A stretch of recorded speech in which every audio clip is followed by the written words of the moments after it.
بسم اللہ الرحمن الرحیم، السلام علیکم۔ میں ہوں سبی کاظمی، آپ دیکھ رہے ہیں فیس بک اور یوٹیوب۔ 28 اگست آج جمعے کا دن ہے اور اللہ تعالیٰ سے دعا کریں کہ پاکستان پر اپنا رحم کرے ہم سب پہ، اور آپ کا جمعہ مبارک ہو۔ پہلے تو بڑی زبردست قسم کی خبریں آپ کو سناتا ہوں، مزے کی۔ لارڈز کے گراؤنڈ میں جو سرجیکل سٹرائک ہوئی، خان کے بیٹوں کی آواز ایسے گونجی کہ چیخیں مریخ تک، پہلا نتیجہ آ گیا ہے۔ محسن نقوی نے گوروں کو جو دھمکیاں لگائیں، آگے سے کیا ہوا وہ پوری تفصیل میں آپ کو بتاتا ہوں۔ کچھ نئی اپڈیٹڈ معلومات ہیں۔ اسحاق ڈار بھی لندن میں بھاگ دوڑ میں ہے۔ اس ایک انٹرویو نے کیا کر دیا، اس کا ایک نتائج کیا ہے، اور تحریک انصاف اس وقت بڑی تیزی سے متحرک ہو رہی ہے۔ 30 اگست کو قومی صوبائی اسمبلی اراکین جو ہے، پارلیمنٹیرینز، عہدیداران، ان کا فیصلہ کن اجلاس بلایا گیا ہے۔ 27 ستمبر لانگ مارچ، پورا پاکستان متحد ہو گیا ہے۔ اور محسن نقوی کے دورے روکنے کے لیے حالات اس وقت مزید خراب۔ بنو میں، لکی مروت میں امن کمیٹی کا ایجنسیوں کے ہاتھوں جو اغوا ہے، اس پر بغاوت پھوٹ پڑی ہے۔ کچہریوں، پروٹوکول، نوکریوں سے اہلکار ڈیوٹی چھوڑ کر احتجاج میں ہے۔ اور کشمیر، خیبر پختونخوا، بلوچستان سے لے کر پنجاب تک اب سیکیورٹی نہیں سنبھالی جا رہی۔ دوسری طرف معاہدوں کا لنڈا بازار لگا ہوا ہے۔ کویت سے دفاعی معاہدہ، اس پہ دستخط ہو رہے ہیں ریالوں والوں سے، کاغذات سائن، لیکن اس کا نتیجہ کوئی نہیں نکل رہا، $1 بھی نہیں آ رہا۔ سوشل میڈیا نے ایک دفعہ پھر آج تہلکہ پاکستان میں مچا دیا۔ بڑی آوازیں خاموش کرنے کے لیے ایک دفعہ پھر اغوا وارداتیں۔ اب عوام کو ایک دفعہ پھر تگڑا ہونا ہے، ساتھ دینا ہے ہم سب کا۔ اور ایران امریکہ کے بھی بڑے ٹوسٹ۔ آج جو بہت بڑی خبر، جو روس اور ایران نے 3 بڑے ایئرپورٹس پر برطانیہ میں حملہ، اور پھر CIA کا جو ابھی سربراہ گیا، بہت بڑی یہ واردات آپ کے سامنے رکھنی ہے، تفصیل اس کی۔ سب سے پہلے لیکن اگر بات کریں تو خان کے بیٹوں کے انٹرویو کا، جو اس وقت پوری دنیا میں تہلکہ مچا ہوا ہے، بڑی زبردست حکمت عملی تھی۔ اور اوپر سے 12 جماعت پاس ڈفر سکائی نیوز میں لارڈز ٹیسٹ میں، جسے دنیا کی مرکز نگاہ بنا دیا۔ ویسے تو دیکھیں اصلی اور نسلی، مائک ایتھرٹن ایک نئی تاریخ رقم کی ہے۔ دیکھیں نسل اور اصل کا تعلق مذہب، مسلک اور خطے سے نہیں ہے، اس کا کردار سے ہے۔ اس وقت جو لوگ ظلم اور فسطائیت کے خلاف لڑ رہے ہیں، چاہے فلسطین کے لیے آواز اٹھائیں، مظلوم لوگوں کے لیے اٹھائیں، انسانی حقوق کی، یہ سب اصلی اور نقلی ہیں۔ اور جو ظالم ہیں، وہ چاہے حافظ ہوں، سید ہوں، شیعہ، سنی، وہابی، بریلوی، دیوبندی، جو مرضی ہوں مذہب اور مسلک کے، وہ سب ظالم ہیں۔ یہ سادہ سا فرق ہے۔ اب اس اینکر مائک ایتھرٹن نے خان کا ایک انٹرویو کیا تھا، جس میں عمران خان نے کہا تھا میرے بچوں کو خوف ہے کہ اس سیاست سے میری جان نہ چلی جائے۔ اسی مائک ایتھرٹن کے سامنے عمران خان کے بیٹے اپنے والد کی جان کا جیل میں لاحق خطرات کا بتا رہے تھے کہ کس لیول کا ظلم ہو رہا ہے، کہ بنیادی انسانی حقوق، یہ علاج کی سہولت نہیں دی جا رہی۔ بیٹوں تو دیکھیں وہی کر رہے ہیں جو کسی بھی باپ کو جبری قید میں رکھیں، ظلم ہو تو جو بیٹے کرتے ہیں۔ یہ سکائی چینل کا ایک انٹرویو تھا، سپورٹس چینل کا، اگر اسے نہ چھیڑتے تو وہیں رہتا، چند لاکھ لوگ دیکھتے، ختم ہو جاتا۔ اب یہ انٹرویو ہوا برطانیہ میں، لارڈز کرکٹ کی دنیا کا سب سے بڑا مرکز ہے، برطانیہ میں ہے۔ انٹرویو کرنے والا برطانوی مائک ایتھرٹن، عمران خان کے بیٹے برطانوی شہری۔ سکائی نیوز برطانیہ کا چینل ہے، سکائی سپورٹس۔ ٹورنامنٹ کا میچ ICC کا ٹورنامنٹ ہے، لیکن 12 جماعت واز پھودو ڈفر بیوقوف ایک سپورٹس چینل کے انٹرویو پر رہنے والے کا عالمی سطح پر خود اتنا وائرل کیا کہ نفسیات کی زبان میں سے کہتے ہیں سٹریس اینڈ افیکٹ، یعنی جس چیز کو جتنا دبایا جائے یہ اتنی ہی ابھر کے آتی ہے، جتنا چھپائیں گے اتنی ہی پھیلے گی۔ اب یہ پھدو چکے بھول گئے ہیں کہ عزت ذلت تو اللہ نے اپنے ہاتھ میں رکھی ہوئی ہے۔ یہ ہزاروں کلومیٹر دور جاتی ہوئی ذلت کو دبوچ کر اپنے گلے لگاتے ہیں۔ ہم لوگ اکثر کہتے ہیں نا کہ اللہ ان ظالموں کو پوچھتا کیوں نہیں، ان پہ عذاب کیوں نہیں جا سکتا۔ اب اس سے بڑا عذاب کیا ہوگا، ذرا سوچیں کہ اتنی طاقت ہو آپ کے پاس کہ آپ جس کو چاہیں اٹھائیں، جس کو چاہیں ماریں، جس کو چاہیں گرائیں، حکومتیں بنائیں، اقتدار بنائیں، لیکن حالت یہ ہو کہ صبح، دوپہر، شام، دنیا کے ہر کونے میں اتنی طاقت رکھنے کے باوجود ذلت اور رسوائی آپ کو ملے۔ دیکھیں انسان یہی چاہتا ہے نا کہ پیسہ ہو، دولت ہو، شہرت ہو، تو عزت ہو۔ اب سب کچھ ہونے کے باوجود روز آپ ذلیل ہو رہے ہوں، اس سے بڑا نشان عبرت کیا ہوگا؟ اب انہیں اللہ نے کوڑ کا مرض تو آپ کے سامنے دینا نہیں۔ عبرت کے نشان تو ایسے ہی بنتے ہیں نا۔ اب انہیں پتہ نہیں ہے عمران خان کون ہے، وہ عالمی سطح پہ پاکستان کا ایک واحد آئیکن، کپتانوں کا کپتان، ورلڈ 11 کا وہ کپتان، پاکستان کی قوم کا مرشد رہنما، برصغیر کا رہنما تو آپ جانتے ہیں۔ لیکن دنیا کے جو با اثر لوگ، جو لوگوں پر اثر رکھتے ہیں، دنیا کے ہر حلقے میں با اثر لوگ ہیں، ان پر عمران خان اثر رکھتے ہیں۔ ان پھدوؤں کو یہ نہیں پتا کہ 200 سال برصغیر پر برطانیہ نے حکومت کی، 66 سے زیادہ ملک برطانیہ کے زیر اثر رہے، صرف 22 ملک 193 میں جہاں برطانوی فوج پہنچی نہیں۔ 90% خطوں میں برطانیہ نے ہمیشہ تسلط رکھا۔ 4000 سال پرانی یورپی تاریخ، وہاں پر ہونے والا ہر ایونٹ دنیا میں ٹاپ ٹرینڈ بنتا ہے۔ اس انٹرویو میں برطانیہ، یورپ میں کچھ لاکھ لوگوں نے دیکھنا تھا، اب 5 کروڑ سے زیادہ تو سوشل میڈیا ابھی دیکھ چکے، میں چیک کر سکوں۔ ٹویٹر، یوٹیوب، فیس بک، ٹک ٹاک میں لائیں یہ ٹرینڈ۔ پھر عالمی نیوز آؤٹ لیٹس نے جو خبریں چلائی ہیں، یہ جو چینل دیکھتے ہیں نا آپ، ان کی ذرا ریچ چیک کریں۔ Telegraph, Guardian, BBC، sky news, Reuters, Al Jazeera, Washington Post, Arab news, Gulf news, Australian channels ہیں۔ اس کے ساتھ افریقہ کے اخبارات، حتیٰ کہ ہندوستان کی تو آپ کو پتا ہے آبادی 1.5 ارب، تو یہ ٹاپ نیوز دنیا پہ ہے۔ کرک انفو دنیا کی سب سے بڑی ویب سائٹ ہے، وہ انٹرویو کے جو مختلف کلپس چلائے جا رہے ہیں وہ اس وقت پتہ نہیں 20-30 کروڑ سے بھی شاید اوپر جا چکے ہوں گے جب تک یہ ختم ہو۔ دوسرے معنوں میں اس رجیم کو پوری دنیا میں ضلالت ملی ہے کہ یہ فسطائیت اور ظلم ہے کہ انٹرویو روکنے کے لیے انہیں یہ ضلالت، اب یہ طاقت کے ذریعے، دھمکیوں کے ذریعے، فسطائیت، یہ قانون توڑنے کے عادی ہیں۔ 4 سال میں یہ جبر کرتے رہے آپ کے سامنے۔ اب ان کا بلنڈر دیکھیں کہ برطانوی چینل کو دھمکی دی، اسکائی سپورٹس کو دی، پھر انگلش بورڈ کو، کرکٹ بورڈ کو دی کہ جی ہم بائیکاٹ کر کے میچ نہیں کھیلیں، اور سب سے نیچے ٹیم ہو تم، بہرحال لنچ کے بعد ٹیم نہیں بھیجیں گے جی، شکایت لگائی۔ آئی سی سی کا آئین ہے، آرٹیکل 2 جز نمبر 4 ہے، اس میں واضح طور پر لکھا ہوا ہے کہ کسی بھی ملک کی کرکٹ معاملات میں حکومت کی مداخلت نہیں ہو سکتی۔ بڑی سختی سے انہوں نے ممنوع قرار دی، اور ماضی میں زمبابوے اور سری لنکا دونوں پر حکومتی مداخلت کی وجہ سے آئی سی سی نے معطل کیا ہوا۔ اب محسن نقوی زیر داخلہ ہے، کرکٹ بورڈ کا چیئرمین ہے، فیلڈ مارشل کا آپ کو پتہ ہے قریبی ہے۔ انہوں نے بلنڈر کیا مالا کہ پہلے پاکستان کے بھارت کے ساتھ کو پہلے اختلافات ہے، اور آئی سی سی میں دیکھیں 80% ریونیو اور پاور پالیٹکس بھارت کی ہے، جو وہ کہتے ہیں وہ ہوتا ہے۔ یہ بلنڈر مار کے انہوں نے اپنے آپ کو معطل کروا لینا۔ ابھی ہندوستان کے بڑے بڑے کھلاڑیوں نے، اجے جڈیجا، کپل دیو وغیرہ نے باقاعدہ اسے ہائی لائٹ کیا ہے، تو آنے والے دنوں میں آپ دیکھیے گا یہ گلے کی ہڈی بنے گا، اور پہلے ہی تم سب سے نیچے ہو، اور کتنا نیچے جانا ہے۔ برطانیہ میں آپ دیکھیں اسحاق ڈار کو اسی لیے بھیجا، دوڑیں لگی ہیں کہ رجیم کا مقدمہ لڑے، وہ الٹا بیک فائر ہوگا، وہ لندن پلان پارٹ 2 کرنے گیا ہوا ہے، اور وہاں پہ حکومت میں دباؤ دیکھیں کہ آپ آزاد عدالتوں، جمہوری نظام، آزادی اظہار رائے، پرامن احتجاج، انسانی حقوق کے چیمپئن ہے برطانیہ، آپ ان بد کردار لوگوں سے کیوں مل رہے ہیں جو فارم 47 کی پیداوار ہے، جسے امریکی کانگریس نے قرارداد میں جھوٹا الیکشن قرار دیا، جسے اقوام متحدہ نے عمران خان پر 3 دفعہ تشدد کو ثابت کیا۔ دنیا کے تمام انٹرنیشنل میڈیا کے انسانی حقوقی تنظیموں نے اپنے ملک کے مظاہرین پہ قتل عام کے ثبوت دیے، آپ ان سے کیسے ملاقات کریں؟ اب برطانوی حکومت الگ دباؤ میں اس واقعے کے بعد۔ اب اس میں ظاہر ہے یوکرین کا معاملہ ہے، میں آگے چل کے بتاتا ہوں کتنا بڑا معاملہ ہے، لیکن یہاں اسحاق ڈار سے کشمیری رہنما بھی ملے ہیں جو برطانیہ میں آزاد کشمیر کے لوگوں سے ووٹ لے کر منتخب ہوئے ہیں، وہ بھی ملے ہیں جہاں کشمیر میں سوشل میڈیا کی اطلاع 350 سے زیادہ لوگ شہید کیے جا چکے ہیں، خون کی ہولی کھیلی جا رہی ہے ابھی بھی، اور وہ مل رہے ہیں۔ اب ان کا بھی انہوں نے سیاسی مستقبل تباہ کر دینا ہے۔ اب سوشل میڈیا پہ اس وقت دیکھیں کہ فیلڈ مارشل کے اصحاب پہ کیا سوال، ابھی وہ ہارورڈ بزنس اسکول کے طلباء سے ملے، انہوں نے کہا سوشل میڈیا پروپیگنڈا کے خلاف نوجوان مثبت کردار ادا کریں۔ بات تو بالکل درست ہے، سوشل میڈیا دیکھیں کتنا مثبت کردار ادا کرتا ہے، ہر قسم کے جھوٹ کو، 2 نمبر بیانیے کو حقائق کے ساتھ، ثبوت کے ساتھ اور دلیل کے ساتھ آپ کے سامنے رکھتا ہے، کہ مین اسٹریم میڈیا تو نہیں کر سکتا، ان کے تو بس کا کام نہیں۔ ثبوت یہ ہے کہ سوشل میڈیا پہ آپ دیکھیں جو لوگ دلیل سے بات کرتے ہیں انہیں پھر اغوا کر لیتے ہیں۔ ابھی بڑی توانا آواز ہے پاکستانیوں کے پاس، کیونکہ پاکستانیوں کے پاس حل ہی ہے نا، آپ کے پاس تو پرامن واحد ہتھیار یہی ہے کہ آپ ظلم اور فسطائیت کے خلاف لکھتے ہیں، بولتے ہیں اور اسے شیئر کرتے ہیں، یہ واحد ہتھیار ہے جو 40 ارب کی فائر وال اور آپ تمام ظلم سہنے کے باوجود یہ کنٹرول نہیں کر سکے۔ چودھری شفقت مسعود بڑا اچھا لکھنے والے، بڑا بہترین انداز سے دلیل سے بات کرتے ہیں، بڑی نرم گفتگو کرتے ہیں، رگڑا نہیں لگاتے، انہیں اغوا کر لیا۔ وہ سبین یوسف ایک نوجوان خاتون، وہ بھی اغوا ہے۔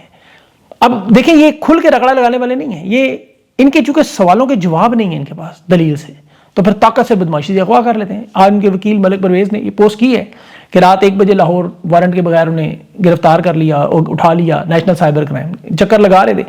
اب سوشل میڈیا کے گلے کی وہ ہڈی ہے، آپ لوگ یقین کریں جو ہم کر رہے ہیں کہ اس ہڈی سے نکل نہیں سکتے۔ ابھی سرحد یونیورسٹی میں جو ہوا طاقت اور بدماشی سے، وہاں کرنل صاحب اور ان کی جو گرل فرینڈ کو بچانے کے لیے وہاں لوگوں کو اغوا بھی کیا، پروفیسر جدون کو ملک دشمن قرار دیا، لیکن چونکہ سوشل میڈیا طاقتور ہے، آپ کو پتہ ہے علاج نکل آیا۔ اب سرحد یونیورسٹی کے بائیکاٹ کی مہم شروع ہوگی، ان کے ایڈمیشن کی تاریخ آ رہی ہے۔ احمد علی خان نے ایک پوسٹ شیئر کی ہے، اس نے بڑا اچھا دیا ہے حل کہ ہر بندہ اگر دیکھنے والا دیکھنے وی لاگ اگر دیکھنے 1.5-2 لاکھ ہو، 10 سے اس کو ملٹیپلائی کریں، شیئر کریں اسے، تو 10 لاکھ لوگوں تک تو آپ کا پیغام ویسے ہی پہنچ جانا ہے۔ سوشل میڈیا پہ یہ پیغام کیا ہے، اور بڑا پرامن انداز میں کہ اس یونیورسٹی کی اس فسطائیت پر اپنا پرامن احتجاج ریکارڈ کروائیں، داخلہ نہ لیں، اسے آگے چلیں داخلہ نہیں لینا ہم نے، کیونکہ پرامن ملکوں میں ایسے ہی احتجاج ہوتا ہے، لوگ اداروں کے بائیکاٹ کرتے ہیں جہاں ظلم فسطائیت ہو۔ ابھی بھی شہباز گل نے بھی ایک اچھی تجویز ہے جمعے کے خطبے میں، اب آپ نماز پڑھنے جاتے ہیں وہاں عمران خان کی صحت کے لیے دعا کروائیں۔ اس صحت پر دیکھیں جو تشویشناک معاملات ہیں ان سے مساجد میں آگہی کی مہم چلتی ہے، ویسے بھی اب پرامن 27 ستمبر کو لانگ مارچ تو آ رہا ہے۔ اب تحریک انصاف بھی اس وقت دیکھیں اپنی بڑی طاقت کا مظاہرہ کرنے جا رہی ہے، یہ بھی 30 تاریخ کو اب پورے پاکستان کے تمام عہدیداران، پارلیمنٹیرین، سینیٹرز کو بلا رہے ہیں، یہ کو 80,000 تو یہ بنتے ہیں۔ 27 ستمبر کا لانگ مارچ پاکستان کے ساتھ جڑ چکا ہے، پاکستانیوں کے ساتھ، چاروں صوبوں کی، وہاں گلگت بلتستان سمیت۔ اب اس فیصلہ کن مرحلے میں پرامن انداز میں کوشش ہوگی اور حکومت کیا کوشش کر رہی ہے, محسن نقوی چارسدہ میں اینٹی رائٹ ونگز کی تربیتوں کا معائنہ کر رہے ہیں کہ جی ہم نے احتجاج کیسے روکنا ہے, خیبر پختونخوا کو نکلنے نہیں دینا. اس پہ میں آپ کو آگے چل کے ایک اور بھی بات بتاتا ہوں. ایف سی کے ٹریننگ سینٹر میں وہاں شب قدر میں بھی دورہ اس نے کیا کہ 27 تاریخ کو انہیں پتہ ہے ان کے پیروں کے نیچے سے زمین نکل رہی ہے. میں آپ کو حقیقت بتا رہا ہوں, یہ خوف پھیلتا جا رہا ہے. یہ صرف تاریخ سے ابھی 27 دن پڑے, انہوں نے بڑا کچھ کر رہے ہیں. حل ان کے پاس موجود ہے, خان کے پاس جائیں, بے گناہ قیدیوں کو اسپتال منتقل کریں, منت ترلا جتنی ایران جا کے ٹرمپ کے لیے کرتے ہیں اس کا 5% عمران خان کے سامنے کریں, وہ معاملہ حل ہو جائے گا. لیکن چونکہ یہ بے وقوف ہیں, جاہل ہیں, طاقت کے غلبے میں ہیں, نشے میں بدمست ابرہا کے ہاتھی ہیں, انہوں نے عمران خان کے علاج کے لیے اسپتال شفٹ کرنے کے معاملے میں 9 مہینے کے بعد ابھی نون لیگ کے ایڈوکیٹ جنرل بیرسٹر ظفر سے عدالت میں رٹ کروائی. جورسڈکشن کنڈا ایسے کہتے ہیں, 27ویں ترمیم کے بعد ایک قانون بنا ہے. اب اس میں 3 نون لیگ کے قیدیوں کو جو ہائی کورٹ میں اسپتال شفٹنگ کا کیس ڈال دیا. اتنا جلدی ڈالا کہ وہ 4 دن کے اندر وہ فیصلہ بھی محفوظ ہو گیا کہ جی عمران خان کا ہم چونکہ کیس متاثر کرنا چاہے, ہمیں بھی حق دیں کہ ہم قیدی جو اپنی مرضی سے اسپتال سے داخل, بالکل ہونا چاہیے, ہر قیدی کا حق ہے, انہیں کسی نے نہیں روکا نہ روکنا چاہیے. اور پہلے بھی ملتا ہے قیدی جاتے ہیں, بلکہ قیدیوں کو چاہیے کہ نواز شریف کی طرح برطانیہ کے لندن کے اسپتال کا بھی بتائیں. تمام اشتہاری قیدیوں کو نواز شریف کی طرح اسی طرح نکلے. نواز شریف 4 سال بھگوڑا رہا ہے اشتہاری, تمام اشتہاری قاتلی جتنے بھی موجود ہیں وہ سب کہیں ہمیں 3-4 سال دنیا بھر گھومنے کے لیے اجازت دی جائے. بلکہ بچوں کو بھی, مریم نواز کو بھی ملی ہوئی تھی. اب چیف جسٹس اور قانون کی حیثیت آپ کو پتہ ہے, وہ شاہد خاقان عباسی نے کہا ہے, یہ تو یہ آفریدی ہوں یا امین الدین خان ہوں, یہ تو اس وقت چپڑاسیوں سے بھی نیچے گر چکے ہیں, ان کی تو اوقات ہی آپ کو پتہ ہے کیا ہے. اب توہین عدالت کا انہوں نے کیس اسی لیے 16 ستمبر کو رکھا ہے کہ 16 ستمبر کو یہ دیکھیں گے حالات کیا ہیں. اگر تو حالات ہاتھ سے نکل گئے تو پھر اسی عدالت سے فیصلہ کروائیں گے, عمران خان کو اور تمام قیدیوں کو اسپتال منتقل کر کے غصہ ٹھنڈا کریں گے. ٹرک کی بتیاں بھی چلائیں گے اس دوران. لیکن میرے خیال میں بہت دیر ہو جائے گی کیونکہ حالات اس وقت اتنے خراب ہیں کہ محسن نقوی ذرا لکی مروت جا کے دکھائے, وزیر داخلہ ہے, اسے کہیں لکی مروت جائے, بلوچستان جا کے دکھائے, کشمیر جا کے, یہ نہیں جا سکتے ہیں. حالات اس نہج پر ہیں کہ وہاں یہ نہیں جا سکتے. کچہری میں وہاں لکی مروت کی جو جیل ہے, وہاں جو ڈی ایچ کیو ہے, الیکشن کمیشن ہے, خزانہ ہے, وہاں سے گارڈز اہلکاروں نے ڈیوٹیاں چھوڑ دی ہیں کیونکہ امن کمیٹی کا انہوں نے ابھی ایک ممبر اغوا کیا. وہاں پہ مکمل بغاوت والے حالات بنے. وہ کہہ رہے ہیں امن کمیٹی کے اس ممبر کو کچھ ہوا تو ہم ضلع کے تمام دفاتر کو آگ لگا دیں گے. ان کے جو بھی صدر تھے حضرت عمر اس کا نام ہے, لشکر کے ساتھ اس نے کہا ہے لکی مروت پہنچا ہے کہ سمیع اللہ نامی اہلکار اغوا ہوا. اس کے بعد حالات جو ہیں وہاں بڑے کشیدہ اور خطرناک ہیں. اسی طرح بلوچستان, اسی طرح کشمیر. اب میں آپ کو ایران امریکہ کے معاملات بتاتا ہوں جہاں سے تھوڑا سا ادھر بھی ہے. اب وہاں بھی حالات انہی جیسے بنے ہوئے ہیں. ٹرمپ کی ذہنی حالت بالکل ان جیسی ہوئی ہے کیونکہ جنگ ہارا ہوا ہے جیسے یہ بھی ہارے ہوئے ہیں. ٹرمپ نے اپنے آپ کو دنیا کا سب سے بڑا عظیم لیڈر قرار دے دیا کہ دی گریٹ ڈونلڈ ٹرمپ مجھے کہا کریں. بالکل بچوں والی ہے اور بیوقوف حرکتیں. امریکہ کے اندر کینیڈا کی جھیل ہے انٹوریو, کینیڈا کے شہر کے نام پہ ٹرمپ اتنے غصے میں اس کا نام بدل دیا. اس نے کہا اس کو جھیل امریکہ آپ کہیں گے. کینیڈا کے وزیر اعظم نے جواب دیے 400 سال پرانا نام ہے, آزادی ہم تم سے لے چکے ہیں 400 سال پہلے. یہ اگر انٹوریو جھیل کو تم امریکہ کی جھیل کہو گے تو پھر ہم بھی یہاں کی تمام جھیلوں کے نام ابنائے ہرمز رکھ دیں گے. یہ بوکھلاٹ یہ ہے کہ الیکشن ہارنے کا خوف ٹرمپ پہ ایسا چھایا ہوا ہے کہ وہ ایسی حرکتیں کر رہا ہے. دوسری طرف ایران نے جو لائیو ٹی وی پر اپنے نیوکلیئر فیوژن کی مکمل پرفارمنس دی ہے, ویڈیو جاری کی ہے, یہ ٹرمپ کو وہ بیانیہ کہ ایران کو میں جوہری طاقت نہیں بننے دوں گا, وہ بیانیہ ختم ہو چکا ہے, زمین بوس ہو چکا ہے. اب نائے ہرمز پہ ٹرمپ نے دعویٰ کیا کہ تمام بارودی سرنگیں صاف ہیں. ایران نے آج کہا پہلے اپنے ملک میں ایمرجنسی تو ہٹا کے دکھاؤ, قومی ایمرجنسی وہاں لگی ہوئی ہے. ایران نے کہا 1800 بارودی سرنگیں ہیں یہاں, یہ صاف نہیں کر سکتے آپ, اور یہاں تو ایک بھی بارودی سرنگ ہو تو اب نائے ہرمز میں کوئی انشورنس کمپنی جہاز نہیں بھیجتی. کون پیسے دے گا, جہاز پھٹ گیا, تیل سے لدا ہوا وہ بھی. تو ایران کی طاقت کا تو یہ عالم ہے کہ وہ اب میدان جنگ میں نہیں, اب جو ان کی کولیبریشن روس کے ساتھ ہوئی ہے اور چائنا کے ساتھ, اب روس کے ساتھ مل کے دیکھیں انہوں نے سائبر معاملات میں اتنی طاقت حاصل کی ہے کہ جو امریکی ایئرپورٹ پر تو حملے آپ کو پتا ہے, میں نے سارا بتایا ہے. اب برطانیہ میں پہلے گیس پلانٹ پر حملے ہوئے, یہ بہت حساس انفراسٹرکچر, اور اب برطانیہ کے 3 ایئرپورٹس پر 87 لاکھ لوگ جہاں سفر کرتے ہیں, مینچسٹر, لندن اور ایسٹ میں, وہاں سائبر حملے میں مسافروں کا ڈاٹا نکال لیا, ان کے ای میل ایڈریس, فون, گاڑیوں کی رجسٹریشن اور تفصیلات, پروازوں کے شیڈول. اب یہ سب ہیکرز لے گئے. ابھی تک انہوں نے تاوان نہیں مانگا کہ پیسے لے تاوان, لیکن یہ ظاہر ہے ایران, چین اور روس کے ہیں وہ, کیونکہ اب وہ missile, proxy network, drones, ان سے آگے سائبر معاملات پہ چلے گئے ہیں. امریکہ کو بھی وہ ایک کلک میں مفلوج کر سکتے ہیں, یورپ کو بھی وہ نشانہ بنا سکتے ہیں. تو اب یہ اتنا بڑا معاملہ ہو چکا ہے کہ اب ان پاس پسپائی ہے. میں آپ کو ذرا مثال دوں کہ کتنا یہ بڑا معاملہ ہے کہ ابھی دیکھیں کمزوری امریکہ کی ہے. جان ریڈکلف جو CIA کا ڈائریکٹر ابھی روس کے ہے, میں نے آپ کو خبر دی تھی, ماسکو گیا ہے. اب یہ ماسکو میں جس جہاز پر گیا وہ کوئی عام جہاز نہیں تھا, air force C-17 Globe master تھا جو ہیوی ٹرانسپورٹیشن میں استعمال ہوتا ہے, سفارتکاری کے لیے نہیں جاتے. اس کے اندر معلومات ابھی آ رہی ہیں کہ یہ جو جدید ٹیکٹیکل موبائل کمانڈ سسٹم لے کر گیا, یہ وہ سسٹم ہے جو حساس فوجی انٹیلیجنس مقاصد کے لیے اسپیس فورس استعمال کرتی ہے. خفیہ نیٹ ورک ہے, عام انٹرنیٹ تو آپ کو پتہ ہے محفوظ نہیں, یہ محفوظ کرپٹوگرافک سیکیورٹی کے ساتھ ہوتا ہے, اینٹی جیمنگ کی صلاحیتیں. اسے میدان جنگ میں ایک ہیڈ کوارٹر کی طرح استعمال کرتے ہیں تاکہ براہ راست ڈرونز, زمینی دستے یا امریکی پینٹاگون کے ساتھ تمام خودکار ہتھیاروں کا کنٹرول یا جاسوسی وہ کی جائے. اب امریکہ نے چونکہ روس اور چین میں الیکٹرانک وارفیئر اور سگنل جیمنگ کی یہ پورا ایک معاملہ بنایا ہوا ہے, یہ جو نیوکلیر کمانڈ سسٹم تاکہ کرائسس ہو تو جہاں روایتی انٹرنیٹ نہ چل سکے, یعنی زمینی ٹاور جب تباہ ہوں, تو پھر یہ فوج کے ساتھ خاص طور پر ایٹمی اور روایتی فوج کا رابطہ کرنا ہوتا ہے. یہ اسے اپنا ناقابل تسخیر مواصلاتی نظام کہتے ہیں. یہ ماسکو میں اس جہاز میں اس لیے لے کے گیا کہ ایک تو چین کو دورے کا نہ پتہ چلے, کیونکہ دنیا کو تو اب پتہ چل گیا. اب اس میں معاملہ کیا ہے, ایران سے ابنائے ہرمز کھلوانا اور روس ایران کی جو اسلحے کی مدد ہے وہ رکوائی جائے, کیونکہ اس وقت ایران کی جو معاشی پابندیوں میں جس طرح چین نے مدد کی اور روس نے کی, چین کی جو کرنسی یوان ہے وہ تیل کی تجارت ہو رہی ہے وہ بند کروانا چاہ رہے ہیں. اس کے بدلے میں روس کو کیا آفر کی جا رہی ہے کہ نیٹو کے وہ ممالک جو روس کی طرف پیش قدمی کر رہے ہیں, خاص طور پر برطانیہ جہاں ابھی یہ سائبر حملہ ہوا, اب یہ جنگی صورتحال بنی ہوئی ہے. روس کو یہ کہہ رہے ہیں کہ ایران کا ساتھ چھوڑیں, چین سے دوری اختیار کریں, بدلے میں تمام تجارتی پابندیاں امریکہ ختم کرے گا, تیل کی تجارت بحال کرے گا, منجمد اثاثے کی دے دے گا, اور سب سے بڑھ کر یوکرین کے معاملے میں جو مشرقی یورپ ہے وہاں امریکہ کھل کے حمایت کرے گا. اب انہیں صرف چین کے ساتھ ایٹمی آبدوزیں, ہائپرسونک میزائل ٹیکنالوجی اور ایران کے ساتھ جو ڈرونز دینا, جنگی مالی مدد کرنا, انٹیلیجنس دینا, یہ روکنا ہوگا. یہ کام بشار الاسد کی حکومت گرانے میں شام میں کیا کہ یوکرین کی مدد کے نام پہ, جہاں پوٹن مان گیا اور احمد شرح وہاں آیا. اب روس جو ہے وہ ایران اور چین کے معاملے میں اتنی بڑی مدد کر رہا ہے, اگر یہاں یہ روس نے ظاہر ہے ان کی اگر مدد نہ کی تو پھر ٹرمپ کے لیے اس جنگ میں سرنڈر کرنے کے علاوہ راستہ نہیں ہے, اور اس کے اثرات آنے ہیں بھائی لوگوں پر. آپ کو پتہ ہے ان کا تو ساری لائف لائن اس طوطے میں جان ہے جو ٹرمپ جس کا نام ہے, اور وہ بیچارہ ذہنی اور جسمانی طور پہ نظر آ رہے جو حالات ہیں. تو یہ ان کے بھی حالات ایسے ہی ہیں. دیکھیں حرکتیں دونوں کی ایک جیسی ہیں. طاقتور جہاں بھی ہوگا, جہاں بھی ظلم و ستم کریں گے, ان کی ساری عادتیں, حرکتیں, کردار ایک جیسا ہوتا ہے. اسی لیے ان کا ذکر لازمی ہے. اور دوسری طرف جو مزاحمت کرنے والے لوگ ہوتے ہیں ان کا کردار بھی ایک جیسا ہوتا ہے.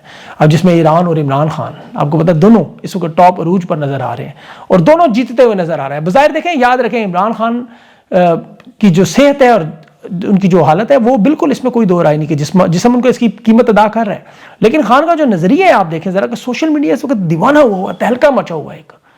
یہ آپ لوگوں کی ساری مہربانی ہے جو 25 کروڑ لوگ ہیں جو اس فسطائیت کے دور میں بھی, اتنی پابندیوں میں بھی کیا کیا انہوں نے نہیں کیا ہوا ہمارے ساتھ, لیکن اس کے باوجود ساتھ دے رہے ہیں. کیونکہ ہم سب لوگ صرف جمہوریت کے لیے, آئین کے لیے, رول آف لا کے لیے, انسانی حقوق کے لیے, اس کے لیے لڑ رہے ہیں. ہمارا تو کوئی ایجنڈا اس میں نہیں ہے, ہم تو کوئی پروپیگنڈا اور ان کے لیے نہیں, ہم تو صرف ان کی جو بیانی ہے اس کا توڑ آپ کو بتاتے ہیں کہ یہ غلط کر رہے ہیں اور ظلم کر رہے ہیں.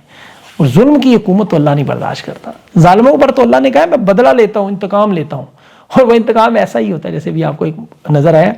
بہرحال انشاءاللہ بہت سی چیزیں رہ گئی ہیں, ویڈیو لمبی ہو رہی ہے, انشاءاللہ اگلے ویلاگ میں آپ کے سامنے رکھوں گا. اپنا خیال رکھیں, مجھے اجازت دیں, اللہ حافظ.